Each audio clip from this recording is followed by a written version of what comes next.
So today I want to talk about the topic of testing your business idea. And I wanted to talk about this from a few different angles. First and foremost, I noticed that there are many people who have these brilliant business ideas, but yet they find themselves sitting on it, or they find themselves overthinking, over planning, over analyzing things, but not actually putting their business idea out there to see if there's, a good market fit for it, right? And I've done this too, especially when you feel like you have to have everything lined up perfectly. When in reality, you don't even know if the market actually wants what it is that you're actually providing. But then you also don't even know what the margins are going to be based on what you're producing, right? And so I wanted to talk about this because I had a conversation recently with a professor from UMKC, a university that I used to attend, and we were, on the streetcar, which is similar to a train if you're not familiar with the Kansas City, but it's similar to like a MARTA train in Atlanta, right? It gets you from point A to point B.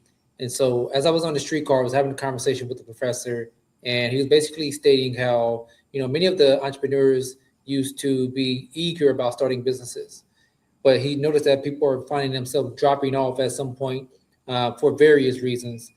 First and foremost, he noticed that there are entrepreneurs who, they go to school, say, I'm going to go to school, get a degree, and I'm going to use this to start my business. And as we often talk about, and I share this with individuals, many people have that mindset when in reality, you're better served just starting your business. That's going to be your education. You're going to learn so much on the fly in real time that you're going to be able to, you'll take that information, you'll make the necessary adjustments, you'll be able to pivot, all these different things, right?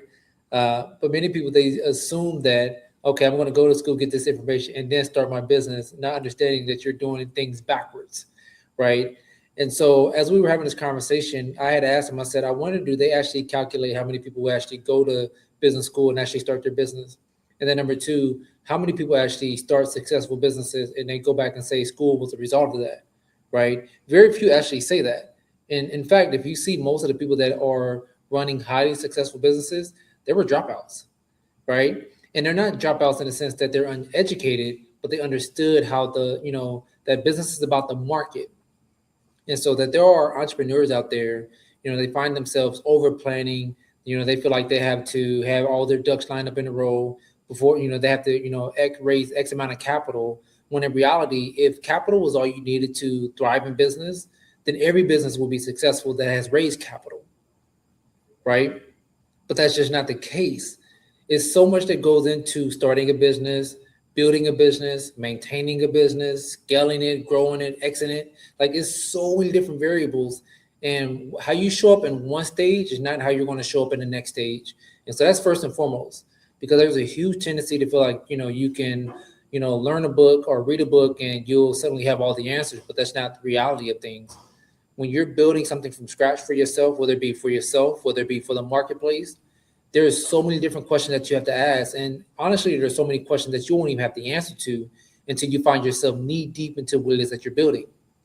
And so one of the things that I highly stress on when I connect with other entrepreneurs or aspiring entrepreneurs is test your idea. And the easiest way to do that is honestly just to pick up the phone.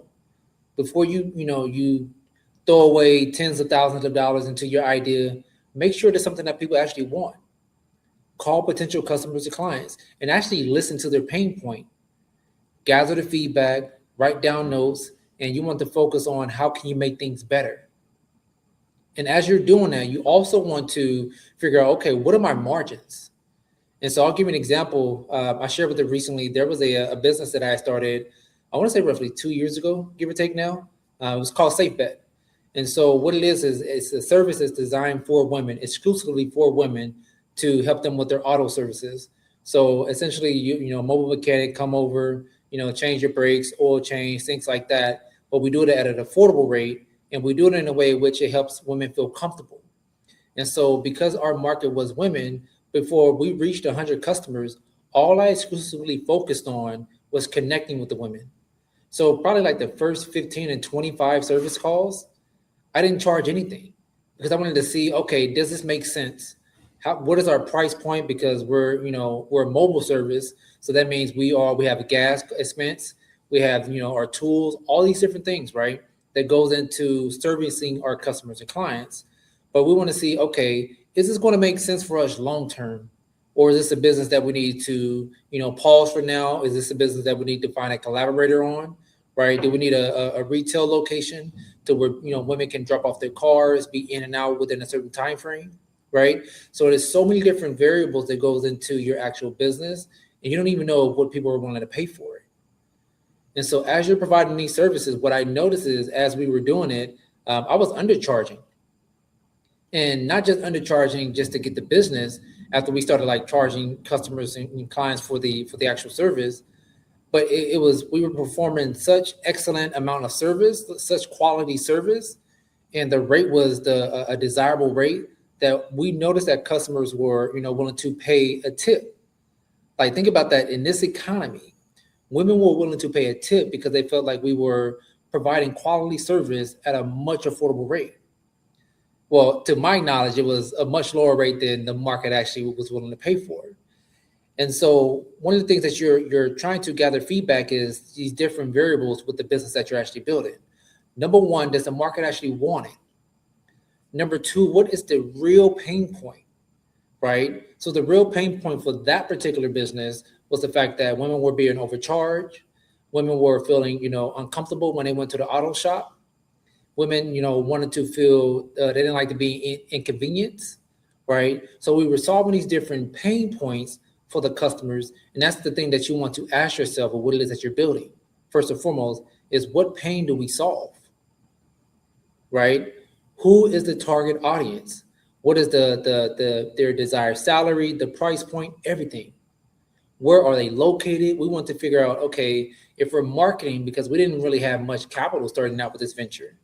So we have to figure out, okay, what is the best way for us to market this product or service? And then I realized, okay, it's better off if we do word of mouth starting out. And you're going to have to do the same, because what holds many people back is they feel like they don't have the necessary capital. And so without that necessary capital, maybe they find themselves not being able to start their business, or they feel like they don't have the money to start running ads and all these different things. And honestly, that very well may be true. But as I often say, you have to look at the hand that you've been dealt and figure out, okay, how can I win with what I have? And so I understood that if I just focus on the quality with the mechanics, if we just focus solely on quality and focus on showing up, getting things done in a timely manner and an affordable rate, then the referral should be pretty easy. And that was a good indicator for me. And so once the referrals started coming in, we were able to reach that target of 100 customers. And so with the business idea that you have that you're sitting on, I don't want you to overthink things. It's not meant to be overthought. I don't even know if I can say that correctly. But it's not meant for you to overthink things from the standpoint, oh, it has to be perfect. Throw it out there. Listen. In fact, if you don't even know what to charge, I do recommend calling potential, companies that are quote unquote competitors. Now, I don't say competitors in the same sense of we're competing, right? But I see competitors as in, okay, this is a framework. This is what people are already willing to pay for the products or services out there in the market. Okay, do they even feel comfortable continuing to pay for that? What type of quality service are they getting in return for what they're paying? All these things you're jotting down, you're gathering feedback, you're taking notes, because in reality, this is data. It's all data. We overthink this process of bringing our business idea to life, and then we find ourselves a year into it, 2 years into it, and we're still sitting on the same business idea, right? Like you and I, I'm pretty sure you and I, we know people who are brilliant, but they're scared. And I realized that they're scared of hearing no, not understanding that it's just another human that they're connecting with. In fact, you don't even have to focus on selling or getting sales in the beginning. Just focus on connecting, taking notes, jotting down feedback, listening to the problem, testing the idea, making adjustments. In fact, many of the larger companies that you see today, they all started that way. In fact, many of them started not even making a profit. And so I get it when you find yourself in a scenario to where you have to throw your business idea and you have to make money right away. I totally understand that. But that's not everyone's case. Throw your business out there, your business idea out there, and you may even discover that your original business idea is not going to it's not going to work for you. From a time standpoint, from an energy standpoint, from a financial standpoint. And I've noticed that as well with other ventures that I've started and other ventures that I've invested in under Lynn Trail. So it's like, okay, well, that's not going to make sense. Our profit margin is not going to make sense. And that's one of the things that many people don't actually pause long enough to really get to the bottom of what is going to be the net profit of this. Like we see many, businesses and entrepreneurs, they're throwing it out there. Oh, we made, $220,000 this year. Oh, we made $500,000. Oh, we made $1 million, right? They're so focused on the top line, not even understanding that what did you net? What did you net? If it cost you $200,000 and your total sales was $220,000, but it cost you $200,000, really? That's a good business for you? $20,000, walking away with $20,000 over a year's worth of work, right? And we find so many people, they promote entrepreneurship, they throw it out there, and they glamorize it, not understanding that the numbers have to make sense. Because if you're making less than what you would be making as an employee, then you're doing something wrong. And that's not to point fingers, because again, I've been there. It's more so to really do a self-analysis and figure out, okay, what are we building here? Do people actually want it?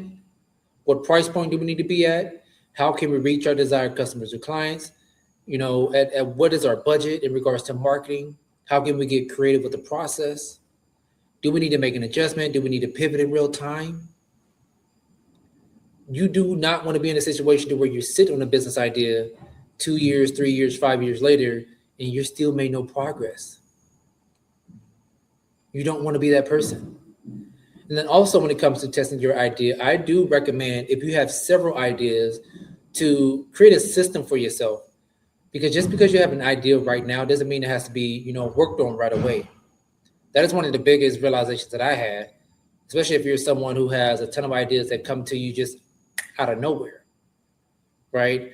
Create a system for yourself where you log these ideas and figure out, okay, I'm going to test this idea when I hit this number. Or maybe you do what I call like a sprint. You test it, you run it out there within, 2 or 3 days and figure out, okay, is there enough meat on the bones for me to do this? But it still doesn't mean that you have to execute it right now. It just means that you're storing that for when you finish with what you're doing right now, with what's on your plate. Then you're going to move to dessert, or then you're going to move to the next meal, right? But it's allowing yourself to, create that database of, okay, I always have a ton of ideas to work on. And really, that is where your wealth is. So you're having like a ton of ideas. It's almost like you're sitting on land with a ton of oil beneath the surface, or water, or whatever is desirable from in terms of an economic standpoint. So imagine like you have this land and you're producing these ideas. Now the land is valuable regardless of if it's someone actually executed or not. But I want you to understand that you still have to bring it to life. So it's only as valuable with what you produce, with what someone is willing to pay for it. So we get so caught up in having the idea or the aha idea, and then we do nothing with it. You still have to throw it out there. Ideas are only as valuable as you actually throw it out into the marketplace. They're not meant to sit in your mind or your brain 24/7. Throw it out there. See if the market wants it. So